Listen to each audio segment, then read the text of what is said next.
नमस्कार, पोल खोल न्यूज़ में आपका स्वागत है। इस वक्त हम हैं मध्य प्रदेश के सिंगरौली ज़िले बैढन क्षेत्र में। जैसा कि आप देख रहे हैं कि हम कलेक्ट्रेट परिसर के सामने हैं।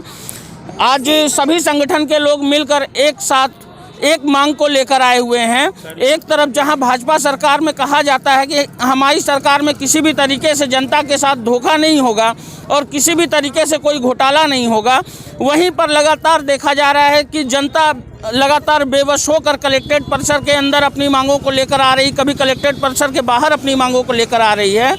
आखिर ऐसी क्या वजह है, सरकार ने की कहां से कमियां आ रही हैं कि जनता मजबूर होकर हमेशा कलेक्ट्रेट परिसर के सामने धरना देने के लिए बेबस हो रही है, अपनी मांगों को लेकर सरकार के सामने घुटने टेक रही है, फिर भी सरकार इनकी मांगों को लगातार अनसुना अनदेखा कर रही है।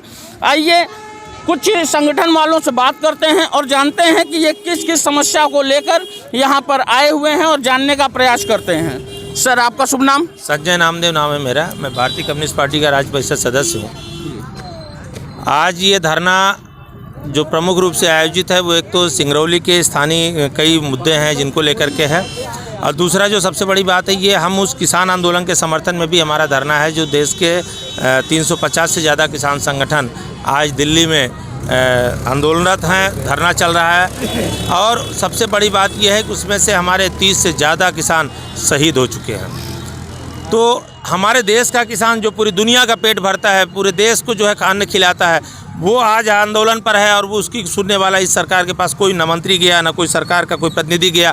अभी तक किसान प्रतिनिधियों से कोई बातचीत नहीं हुई।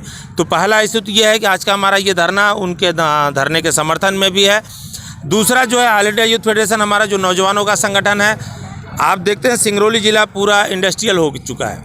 यहाँ के किसानों की ज़मीन औने पौने दामों में छीन करके जिला प्रशासन के द्वारा पूंजीपतियों को हैंडओवर कर दिया गया है। लोग कल कारखाना, फैक्ट्री, खदान यहाँ लगाएंगे और यहाँ के स्थानीय युवाओं को भर्ती करने के बजाय वो यूपी, बिहार, झारखंड, राजस्थान और देश के तमाम दूसरे कोनों से लोगों को ला करके यहाँ पे वो भर्ती कर रहे हैं।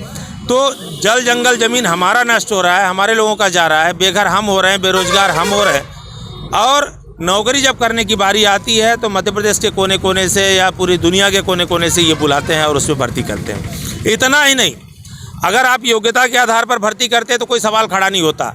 भर्ती तो आप इस बात पर कर रहे हैं कि 60 से 70 हज़ार रुपया लेकर के दलालों के माध्यम से यहीं के बेरोजगार नौजवानों को ठगने का जो काम चल रहा है, आप उसका खुला विरोध कर 2 लाइन का एक नोट शीट जारी कर दिया कि ये सभी अतिक्रमण में है और इन सबका घर डिसमेंटल कर दिया जाए। जीवंत उदाहरण आपने देखा, अभी इन्होंने महरैल पुरैल में जो लोग थे अतिक्रमणकारियों का हटाया तो ठीक है, जो कोई नया अतिक्रमण कर रहा है उसको डिसमेंटल करो, हम आपके साथ हैं। लेकिन जो पुश्त दर पुश्त जिनके पास 1 इंच भी ज़मीन नहीं है, वो मध्य प्रदेश शासन की ज़मीन में अपना घर बना करके आबाद हैं, काबिज कास्त हैं, आप उनका घर आज जा करके बेदर्दी पूर्वक बेदखल कर रहे हो, उनको प्लाट नहीं दे रहे हो, उनको मुआवजा नहीं दे रहे हो किसी प्रकार का। मतलब सीधे सीधे इस वक्त सरकार तानाशाही पर उतर चुकी है और जिला प्रशासन के लोग तानाशाही कर रहे हैं। इसलिए इसके विरोध में ये धरना है हमारा।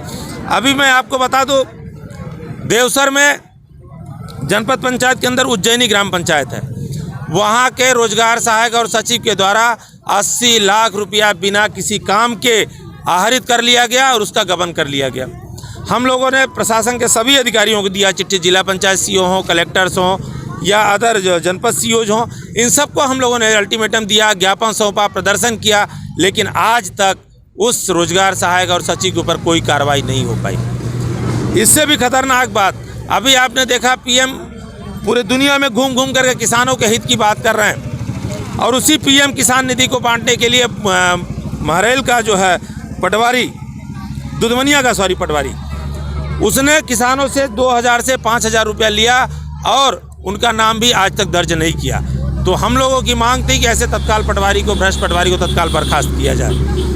तीसरा, इस तरह के जो मामले हैं छोटे छोटे, इस वक्त ये सरकार, आप आंदोलन करो, प्रदर्शन करो, ज्ञापन सौंपो, कोई सुनवाई नहीं। ये सरकार आज की डेट में सिर्फ यहाँ के कारपोरेट्स, पूंजीपतियों के इशारे पर चल रही है। जिस तरह देश की सरकार चल रही है उसी तरह यहाँ का जिला प्रशासन भी चल रहा है। इसलिए भारतीय communist party, all India youth federation, महिला फेडरेशन, किसान सभा, ये सारे लोग मिल करके हम सिंगरौली में यहाँ के लोगों के साथ यहाँ के आदिवासियों के साथ, यहाँ के मूल निवासियों के साथ, यहाँ के विस्थापितों के साथ अन्याय नहीं होने देंगे। उसके लिए हम लोग पुरजोर लड़ाई लड़ेंगे। जितनी इनकी जेल में ताकत हो हम लोग उठा के जेल में बंद कर दें, जितनी इनकी लाठी चार्ज करने की क्षमता हो लाठी चार्ज कर दें, गोली चलवाने का आदेश हो तो गोली चलवा दें। पर यह लड़ाई अनवरत जारी रहेगी जब तक सिंगरौली में समस्या रहेगी। उसके लिए भारतीय कम्युनिस्ट पार्टी और उसके लोग, तमाम संगठनों के लोग कंटिन्यूअस लड़ते रहेंगे। ये मैं आपसे कहना एक तरफ जहां भाजपा सरकार द्वारा हमेशा कहा जाता है, प्रदेश के मुखिया द्वारा, कि जनता उनकी भगवान है, दूसरी तरफ देखा जा रहा है कहीं ना कहीं प्रदेश सरकार द्वारा हमेशा भगवान को परेशान किया ही जा रहा है। इसके लिए आप क्या कहेंगे? देखिए, इनको जब वोट लेना होता है तब ये जनता को भगवान बोलते हैं, और जैसे ही वोट लेकर के ये खाली हो जाते हैं तो फिर जनता इनको जो है ना शैतान नज़र आने लगती है। तो वोट जनता का, सरकार जनता के, लेकिन ये काम सिर्फ और सिर्फ पूंजीपतियों के लिए कर रहे हैं। इसलिए इनको किसान बेईमान नज़र आ रहा है, किसान इनको देशद्रोही नज़र आ रहा है, अर्बन नक्सली नज़र आ रहा है, देशद्रोही नज़र आ रहा है, क्योंकि किसान आज अपने हक की बात कर रहा है। इसलिए चाहे राज्य की, अब एक कहानी मैं आपको छोटी सी सुना चाहता हूँ, पूरा समझ जाएंगे।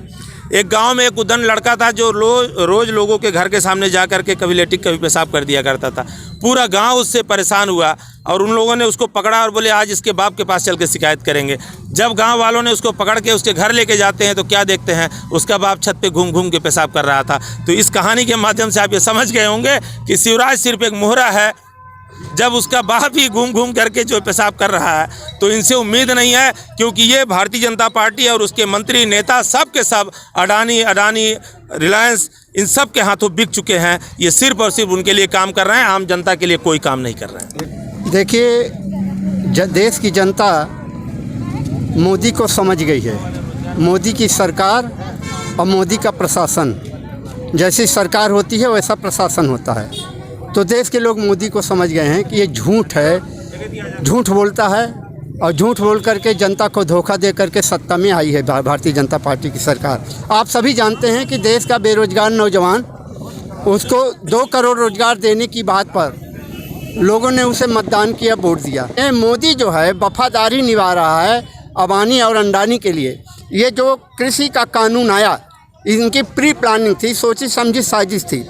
ये कृषि कानून लाने के पहले इनको मालूम है कि हमारी बहुमत की सरकार है, हम जो चाहेंगे वो अपने बलबूते पर कर लेंगे, और इसलिए इन्होंने 2 साल पहले से, कृषि कानून तो अभी लाए, 2 साल पहले से ही इन्होंने गोदाम बनाना चालू किया और देश के साथ, ताकि देश के सारे किसानों का अनाज जो है भंडार वहाँ रखा जा सके।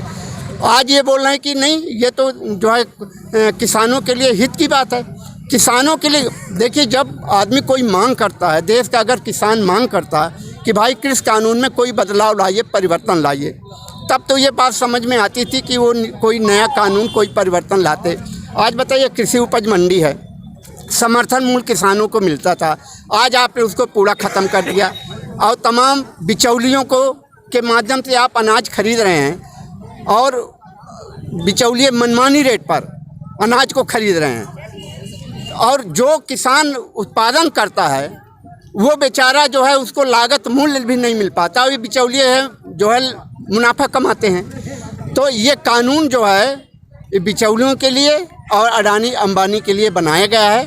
हम लोग यही मांग करते हैं और देश का किसान पीछे हटने वाला नहीं। आप लोग लगातार न्यूज़ सुनते होंगे, कुछ न्यूज़ जो है, बड़े बड़े जो न्यूज़ हैं, रिपोर्टर हैं, वो इनके मोदी के का जो है ज़बरदस्त प्रचार कर रहे हैं। लेकिन जो सोशल मीडिया है, सोशल मीडिया में सार्वजनिक हो रहा है कि देश का एक एक मजदूर, एक एक किसान, एक एक बेरोजगार नौजवान, देश का व्यापारी सभी देख रहा है कि आंदोलन रुकने वाला नहीं है। अब आप बताइए कि कम से कम 40 से ज़्यादा मौतें हो गई। अभी 40 दिन ही लगभग हो रहा है धरना में बैठे, 40 से ज़्यादा किसान ठंड में सुकुड़ करके मर गए, लेकिन इसके बाद भी ये आंदोलन रुक नहीं रहा है। तो ये मोदी गलत चक्कर में पड़ गए, देश के किसानों के चक्कर में फंस गए हैं। अब इनकी गति ये हो गई है सांप और छछूंदर केरी कि अब हम करें तो करें क्या। अब ये अपना इमेज बना के रखे हैं। उनको कमेंट किए थे कि हमारी सरकार आएगी तो देश का पूरा जो है जगह ज़मीन और देश के सारे किसान को हम आपके हवाले कर देंगे। अब वो फंस गए हैं तो अब वो उनसे वापस लेते बनता नहीं, लेकिन देश का किसान उनको मजबूर करेगा। अभी तो केवल धरना चल रहा है ना, आगे देखिए क्या होता है। जैसा कि आप देख रहे हैं कि यहाँ पर सारे संगठन, सारी पार्टियाँ एक हो चुकी हैं। कहीं ना कहीं जनता का मुद्दा जो है, ग्रामीणों का मुद्दा जो है, लोगों के लिए बहुत ज़्यादा मायने रख रहा है। ग्रामीणों की परेशानियाँ दिख रही हैं। आप देख सकते हैं हमारे बगल में कलेक्ट्रेट परिसर के सामने महिलाएं भी यहाँ पर आकर बैठी हुई हैं और यहाँ पर धरना दी हुई हैं। और यहाँ जो जिला के मुख्य अधिकारी हैं, उन्होंने आकर इनकी समस्याओं को सुनकर उनका समाधान करने का पूरी तरीके से आश्वासन दिया है। लेकिन देखना यह है कि जैसे अभी तक लोगों को आश्वासन मिलता रहा है लगातार समस्याओं का, और समस्याओं का निदान नहीं हुआ है, इनके साथ क्या होता है। यहाँ के जनप्रतिनिधि इनका सहयोग करते हैं, इनकी समस्याओं का समाधान करते हैं, यहाँ के प्रशासनिक अधिकारी इनकी समस्याओं का समाधान कर पाते हैं, या फिर इन्हें भी आश्वासन तक सीमित कर दिया जाता है। कैमरामैन अल्ताफ के साथ Amit. Make happy your fit with our brand with SS Footwear, बैरन का एकमात्र प्रतिष्ठान जहां आपको मिलेगा सभी branded shoes, sandals, wallets, belts, all accessories, साथ ही बाटा की वैरायटी ऑफ आइटम जो आपके गेटअप को देंगे परफेक्ट लुक। तो देर किस बात की, आज ही विजिट करें हमारे शोरूम। हमारा पता है 426 वैडन बिंदनगर रोड, धोती, वैडन, सिंगरौली, मध्य प्रदेश। नंबर 9425177049, 9798591115।